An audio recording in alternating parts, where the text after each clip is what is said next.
दुनिया का जायजा लेते हैं तो आज हमने दुनिया का जायजा लेकर के देखा तो पता चलता है कि जैसा बाप होता है और जैसी मां होती है औलाद पर उसका बहुत गहरा असर पड़ता है।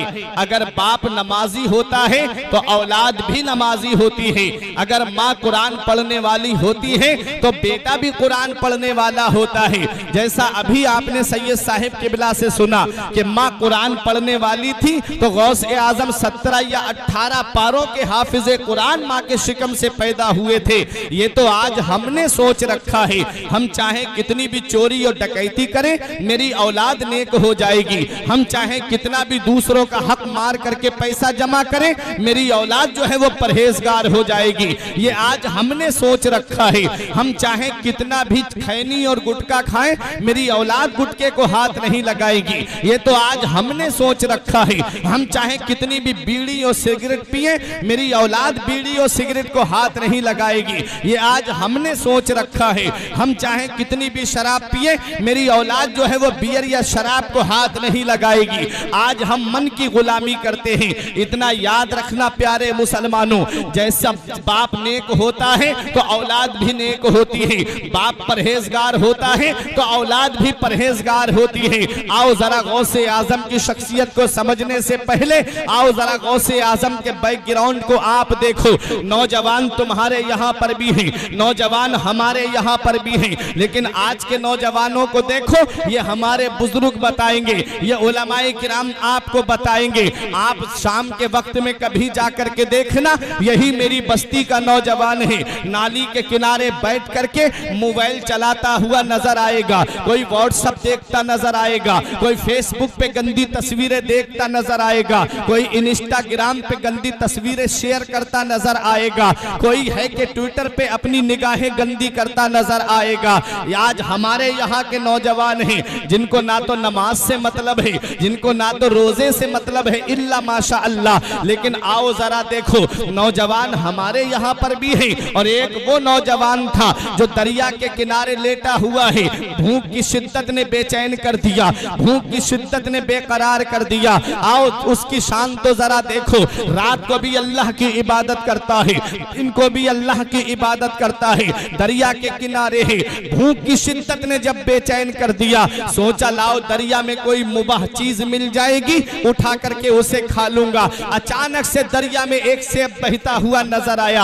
आपने उस सेब को उठाया और सिर्फ एक लुकमा खाया था, अंदर से तकवे ने झंझोड़ दिया, परहेजगारी ने झंझोड़ दिया। ए अबू सालेह ये तुमने क्या कर दिया? तुमने ये सेब खाया है ये किसी बाग का होगा और बाग का कोई मालिक होगा, तुमने बगैर मालिक की मर्जी के ये सेब खाया है। क्या जवाब दोगे कयामत में उस बाग के मालिक को अगर उसने रब की बारगाह में खड़े होकर के तुमसे सेब का मुतालबा कर दिया या उसकी कीमत का मुतालबा कर दिया? क्या जवाब दोगे?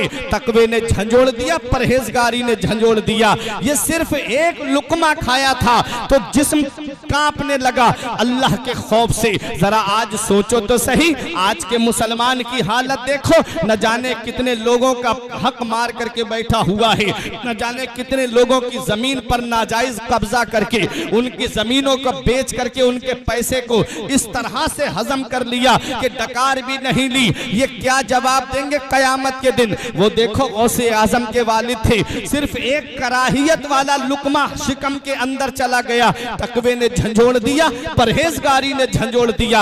आज का मुसलमान कहता है पैसा हो चाहे जैसा हो, चाहे किसी की जमीन पे कब्जा करके पैसा मिले मुझे पैसा कमाना है, चाहे किसी का हक मार के मुझे पैसा मिले मुझे पैसा कमाना है, चाहे कहीं से भी आए लेकिन मुझे पैसा चाहिए। आज इस पैसे की लालच ने इंसान को उस दहाने पे पहुंचा दिया है, उसे ना तो अपना भाई दिखता है, ना तो उसको अपना अजीज दिखता है, ना उसे अपना रिश्तेदार दिखता है।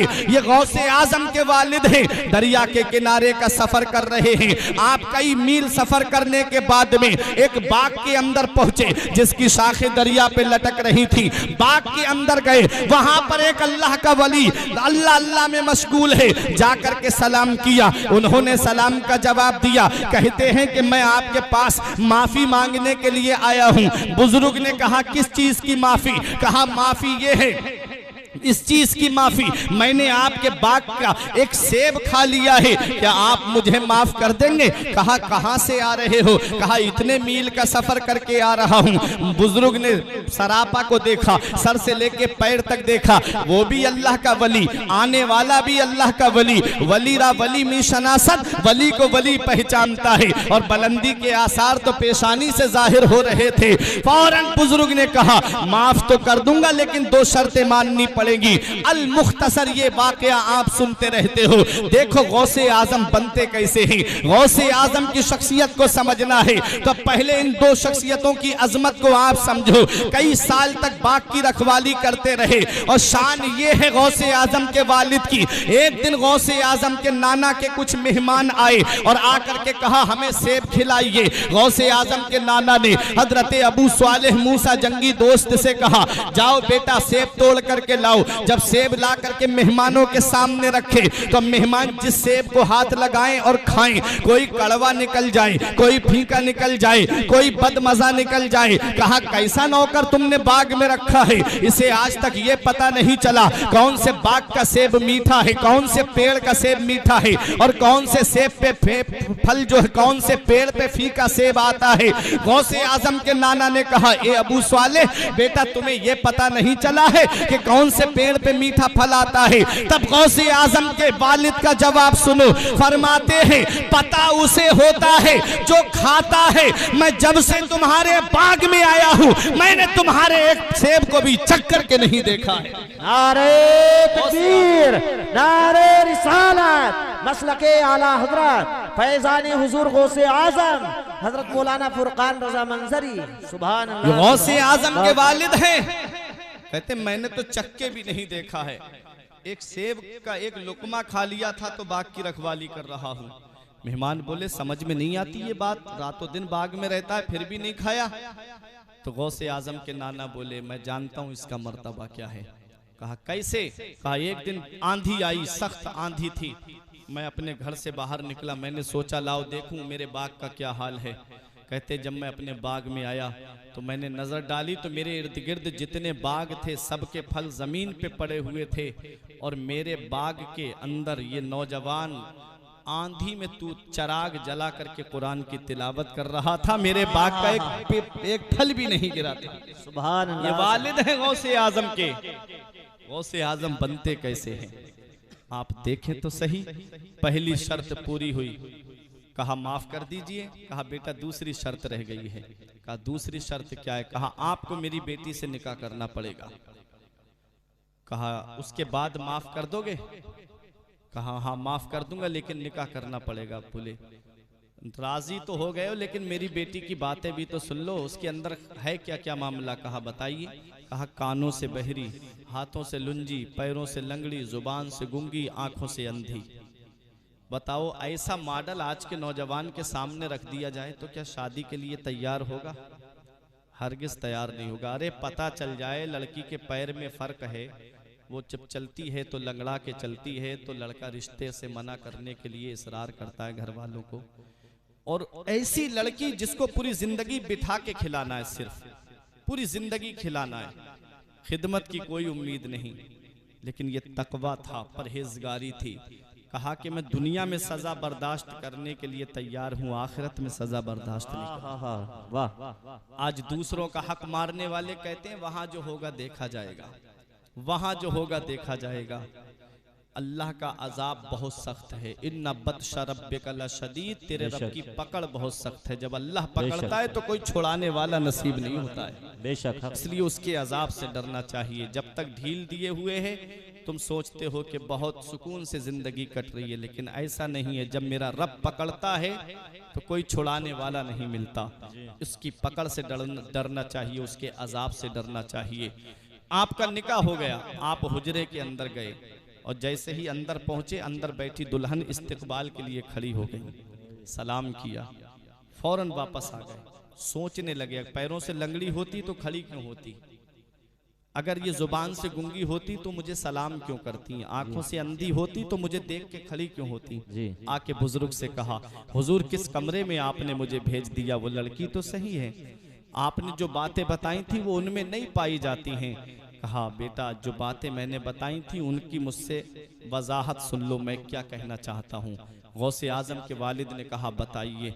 कहा मैंने कहा था मेरी बेटी आंखों से अंधी है, आज तक मेरी बेटी ने गैर महरम को अपनी आंखों से नहीं देखा। क्या बात। मैंने कहा मेरी बेटी जुबान से गूंगी है, आज तक मेरी बेटी झूठ नहीं बोली। मैंने कहा मेरी बेटी हाथों से लुंजी है, आज तक किसी हराम माल को उसने हाथ नहीं लगाया। मैंने कहा पैरों से लंगड़ी है, आज तक मेरी मर्जी के खिलाफ कदम घर से बाहर नहीं निकाला। अरे जब बाप इतना नेक हो जो एक सेब की खातिर कई साल तक बाग की रखवाली करे और दिन को भी अल्लाह की इबादत करे, रात को भी अल्लाह की इबादत करे, और माँ की शान ये है कि कभी जिंदगी में झूठ नहीं बोली, तो ऐसे हसीन गुलशन में जो फूल खिला उसी फूल को दुनिया वाले कुतुब रब्बानी के नाम से जानते हैं, महबूब सुबहानी के नाम से जानते हैं, शहबाज लामकानी के नाम से जानते हैं, पीर लासानी के नाम से जानते हैं, उसी को दुनिया वाले गौसे आजम के नाम से जानते हैं। मेरे इमाम की नजर पड़ी तो बरेली से पुकार के कहते हैं वाह क्या मर्तबा ऐ गौस है बाला तेरा, वाह क्या मर्तबा ऐ गौस है बाला तेरा, ऊंचे ऊंचों के सरों से कदम आला तेरा। नारे तकबीर, नारे रिसालत, मसलके आला हजरत, उलमाए अहले सुन्नत, फैज़ाने हुजूर गौसे आज़म, फैज़ाने हुजूर मखदूमे सिमना, हजरत अल्लामा मौलाना फुरकान रजा मंजरी। कौन गौसे आज़म है? हजरात जब बाप ऐसा नेक है और माँ ऐसी परहेजगार है तो गौसे आज़म की शान देखो, पहले दिन से ही रोजा रखते हुए नजर आ रहे हैं। यहीं से पता चल गया कि जब बाप नेक होता है और जब माँ नेक होती है, अरे जब बाप वो है कि जिसकी पिंडली में तीर लग जाए, सहाबा कहे अली तीर निकाल देते हैं, जब तीर निकाला जाए तो दर्द होने लगे, आपसे दर्द सहा ना जाए। किसी ने कहा अली शेरे खुदा से आप नमाज पढ़िए, आप नमाज के लिए जब खड़े हो गए पैर से तीर निकाल लिया गया, आपको पता भी नहीं चला। जब नमाज से फारिग हुए तो मौला अली शेरे खुदा फरमाते हैं खुदा की कसम मेरे पैर से तीर कब निकल गया मुझे पता भी नहीं चला। जब बाप ऐसी इबादत करने वाला हो और माँ की ये शान हो जो सर्दी की लंबी लंबी रातों में कहे मौला इतनी लंबी रात बना दे ताकि तेरी बंदी फातिमा दिल खोल के तेरी इबादत कर सके। माँ की शान ये है कि जो कुरान दिन को भी पढ़े रात को भी कुरान पढ़े, तो ऐसे उसके हसीन गुलशन में जो फूल खिला है। अरे जब माँ कुरान पढ़ने वाली फातिमा होती है तो बेटा नेज़े पे चढ़ के कुरान सुनाने वाला हुसैन होता है। क्या बात है, सुभान। अरे जब माँ उम्मुल खैर फातिमा हो और बाप अबू स्वालेह मूसा जंगी दोस्त हो, तो उनके जरिए जो बच्चा दुनिया में आया उसी बच्चे को दुनिया वाले गौसे आजम के नाम से जानते हैं। हाँ हाँ, बाप सैयद गियासुद्दीन हो और माँ माहे नूर बीबी हो, तो उनके जरिए जो बच्चा दुनिया में आया उसी बच्चे को दुनिया वाले हुजूर सुल्तानुल हिंद ख्वाजा गरीब नवाज के नाम से जानते हैं, जो 95 लाख गैर मुस्लिमों को कलमा पढ़ाता हुआ नजर आता है। हाँ हाँ, जब बाप नेक होता है, बाप इबादत करने वाला, माँ इबादत करने वाली, तो उनके जरिए जो बच्चा दुनिया में आया उसी बच्चे को दुनिया वाले बाबा फरीदुद्दीन गंजे शकर के नाम से जानते हैं। बाप भी सब्र करने वाला, माँ भी सब्र करने वाली, उनके जरिए जो बच्चा दुनिया में आया उसी बच्चे को दुनिया वाले साबिर पाक कलियरी के नाम से जानते हैं। बाप वो है जो बादशाह होने के बावजूद कभी नमाज को कज़ा ना करे, और माँ वो है जो दिन को भी अल्लाह की इबादत करे, रात को भी अल्लाह की इबादत करे। तो उनके जरिए जो बच्चा दुनिया में आया है उसी बच्चे को दुनिया वाले तारिकुस सल्तनत हुजूर मखदूम अशरफ जहांगीर सिमनानी के नाम से जानते हैं। हाँ हाँ, जब बाप नेक होता है और जब माँ परहेजगार होती है, उनके जरिए जो बच्चा दुनिया में आया उसी बच्चे को दुनिया वाले हुजूर वारिस पाक के नाम से जानते हैं। अरे बाप भी अपने वक्त का मुफ्ती हो, और माँ की शान ये है कि जो इबादत करने में कभी सुस्ती ना बरते तो उनके जरिए जो बच्चा दुनिया में आया उसी बच्चे को दुनिया वाले आला हजरत के नाम से जानते हैं। अरे बाप जब आला हजरत जैसा हो और माँ अल्लाह की इबादत करने वाली हो, उनके जरिए जो बच्चा दुनिया में आया उसी बच्चे को दुनिया वाले हुज्जतुल इस्लाम हामिद रजा खान के नाम से जानते हैं, जो लाहौर की सरजमीन से गुजरे, चेहरे से थोड़ा सा नकाब उठ जाए, गैर मुस्लिम दुकान से निकल करके कदमों पे गिर के कहे जब बरेली के हामिद रजा के हुस्न का ये आलम है तो मदीने वाले मुस्तफा के हुस्न का आलम क्या? नारे तकबीर, नारे रिसालत, मसलके आला हजरत फैजाने हुजूर गौसे आजम, फैजाने हुजूर मखदूमे सिमना, फैजाने हुजूर वारिसे पाक, फैजाने हुजूर मुफ्ती आजम हिंद हजरत अल्लामा मौलाना फुरकान रजा मंजरी। सुभान अल्लाह। अरे जब बाप आला हजरत जैसा हो और माँ अल्लाह की इबादत करने वाली हो तो उनके जरिए जो बच्चा दुनिया में आया उसी बच्चे को दुनिया मुफ्ती आजम हिंद के नाम से जानती है। अब ये उलमाए किराम अपनी दुआओं से नवाजेंगे। बाप मुफस्सिरे कुरान हो, बाप कुरान की तफसीर ऐसी बयान करे कि लोगों का ईमान ताजा हो जाए, और माँ वो है जो अपने जेवर गिरवी रख करके मंजरे इस्लाम के मुदर्रिसीन की तनख्वाह अदा कर दे तो उसके शिकम से जो बच्चा दुनिया में आया है उसी बच्चे को दुनिया वाले ताजो शरिया के नाम से जानते हैं। सुभान अल्लाह, सुभान अल्लाह। जब बाप नेक होता है, जब माँ नेक होती है, जब बाप मुत्तकी होता है और जब माँ मुत्तकिया होती है तो औलाद भी नेक होती है, औलाद भी परहेजगार होती है। ये तो आज हमने सोच रखा है, हम चाहे कितनी भी बुराइयों को आबाद करें लेकिन हमारी औलाद नेक हो जाएगी। आओ जरा देखो, बाप अबू स्वाले हैं और माँ उम्मुल खैर फातिमा है, तो बेटा पहले दिन से ही रोजा रखता हुआ नजर आता है। अभी आपने उलमाए किराम से सुना, सैयद साहिब किबला से सुना, लेकिन आज मैं एक अहम पैगाम दे के आपके सामने से रुखसत होना चाहता हूँ। आपने सुना कि गौसे आजम ने इल्म